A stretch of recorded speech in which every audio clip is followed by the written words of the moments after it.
pourquoi nous souffrons? Quelle est la cause? Chaque fois qu'on commence à souffrir, on ressent la souffrance, on se dit « je souffre parce que je suis stressé, je souffre parce que mon mental est agité ou que quelqu'un m'a fait mal ». On cherche la cause. Les sages indiens, ils cherchaient aussi la cause, mais ils sont allés encore plus loin. Ils se sont demandé « pourquoi je suis stressé? Pourquoi mon mental est agité? Quelqu'un m'a fait mal, certes, mais pourquoi ce qu'il m'a fait me fait souffrir de l'intérieur ?» Dans les Yoga Sutras, Patanjali, parlons de la souffrance. Il dit qu'il y a 5 causes de souffrance. Pancha klesha. Pancha, 5, klesha, souffrance. Il parle alors de ces 5 causes, dont la première c'est avidya, deuxième c'est asmita, troisième raga, quatrième dvesha et finalement abhivinesha. Démarrons par le premier, avidya. Avidya qui veut dire, alors plupart du temps quand on le traduit, on va parler de l'ignorance. Mais ce n'est pas l'ignorance. Avidya, c'est absence de la connaissance, absence de la sagesse. Mais de quelle sagesse, de quelle connaissance nous parlons? Connaissance de la mathématique, connaissance linguistique. On parle de la vraie connaissance, la connaissance de qui suis-je? Cette question primordiale qu'on ne se pose même plus parce que tellement il nous fait peur. Avidya, c'est quelque part la source de toutes les autres souffrances. Quand on ne sait pas qui nous sommes réellement, on va commencer à se définir à travers nos actes, nos pensées. On va se dire, je suis un homme, je suis indien, j'ai des cheveux blancs. On va se dire, je suis un yogi, je suis un professeur de yoga. On va se limiter sans cesse, sans cesse. Et cette ignorance, par la suite, va générer une causalité qui donnera naissance aux autres styles de souffrance. Pourquoi? Parce que sans savoir qui je suis réellement, qu'est-ce qu'il y a à l'intérieur de moi? Il y a un grand vide.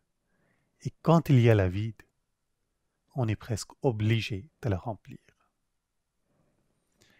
À cause de cette avidya vient asmita. Asmita, c'est l'ego. Alors, au départ, l'ego, c'est juste sens d'existence. Je suis. Mais quand cet ego est tourné vers l'extérieur, il cherche à posséder le monde. Il cherche à posséder des choses pour se prouver qu'il existe. Donc, pour vivre, ou plutôt pour pouvoir prouver que nous sommes vivants, on va chercher de l'expérience, on va chercher adrénaline. On va faire des choses qui nous font sentir vivants, tout en oubliant que même si on ne faisait rien, on sera quand même vivant. Tant qu'on respire, la vie, elle est là. On cherche à posséder et donc presque automatiquement c'est la donne aux 2 autres causes de souffrance, raga qui veut dire attachement, attirance, désir, et dvesha qui veut dire aversion. Et ces deux, ils vont main en main. Quand on aime quelque chose, c'est presque obligé qu'on n'aime pas quelque chose d'autre. Raga, dvesha, et on est dans le monde dualiste. Dans la voie de yoga, c'est la partie la plus dure. Raga et dvesha, ils vont main en main. Et pendant qu'ils sont là, on n'arrive même pas à percevoir un monde où ce dualisme n'est pas présent. On n'arrive pas à se dire que sans attachement, sans désir, la vie peut être meilleure. On n'arrive pas. Quand j'ai démarré, c'était mon cas aussi.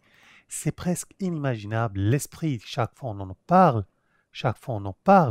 de cet aspect qu'on peut sortir des attachements et des aversions, il se ferme, il ne veut plus rien entendre. Et devient donc un des plus grands obstacles dans la voie de yoga. C'est cette dualité qui est la cause principale de souffrance perceptible, les souffrances que nous ressentons. Les deux autres, les deux premiers, on ne les ressent même pas. La souffrance est tellement interne qu'on ne sent pas qu'on est en train de souffrir. Mais avec ces deux, raga et dvesha, la souffrance est perceptible et très manifeste. Burnout, anxiété, stress, tristesse, toutes ces émotions sont basées dans raga et dvesha.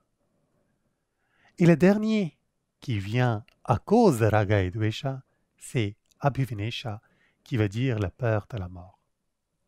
Justement, puisqu'on nous sommes attachés aux choses, nous détestons certaines choses, et d'ailleurs, on se définit à travers ce que nous aimons, ce que nous détestons. Ça donne l'impression que si on n'avait pas tout ça, ça sera... C'est même pas imaginable. C'est même pas imaginable. Et cette incertitude, cette chose qui peut arriver si on n'existait pas, ça nous fait peur. Et génère par la suite, bien entendu, d'autres peurs, mais c'est toujours la peur principale, la peur de la mort.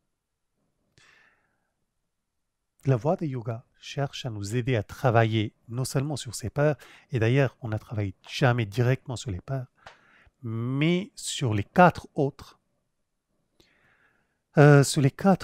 kleshas, sur les quatre autres causes de la souffrance. Mais ça ne se fait pas à travers le travail postural, ça ne se fait pas à travers le travail de la respiration, en tout cas pas juste. J'ai toujours trouvé que, et c'est pas récent, hein, aujourd'hui on parle d'un yoga que pour les traditionnalistes comme moi, on capte même pas. Mais même avant, il y a 1000 ans, 1500 ans, on cherchait à diviser la voie de yoga. Un disait, je suis dans Jnana Yoga, yoga de la connaissance. L'autre disait, je suis dans Bhakti Yoga, yoga à travers la dévotion. Troisième disait, moi je suis un pratiquant de Hatha Yoga. Mais yoga, on ne peut pas la diviser. On commence à la diviser, concrètement, on ne va jamais s'en sortir de ces kleshas. Pourquoi? Parce que pour sortir de ces kleshas, on a besoin de tout. Pour pouvoir sortir de raga et dvesha, on a besoin de la philosophie de yoga. On a besoin de asana, on a besoin de pranayama. Tous ces parties, ils vont nous aider à sortir justement de cette dualité qui est presque comme notre prison. Pour pouvoir sortir d'asmita, on a besoin de la dévotion. On a besoin de bhakti yoga. Pour sortir d'avidya, pour sortir de l'ignorance, on a besoin de la connaissance. Parce que ce n'est qu'à travers la connaissance qu'on peut sortir de l'absence de la connaissance. Yoga n'était jamais fait pour être divisé, pour avoir 1000 écoles différentes où chacun fait ce qui le convient. Yoga, c'est une voie qui englobe, qui a besoin de chaque aspect. Ces 5 sources de souffrance, quand on démarre, on a l'impression que c'est un travail énorme, on ne va jamais pouvoir s'en sortir.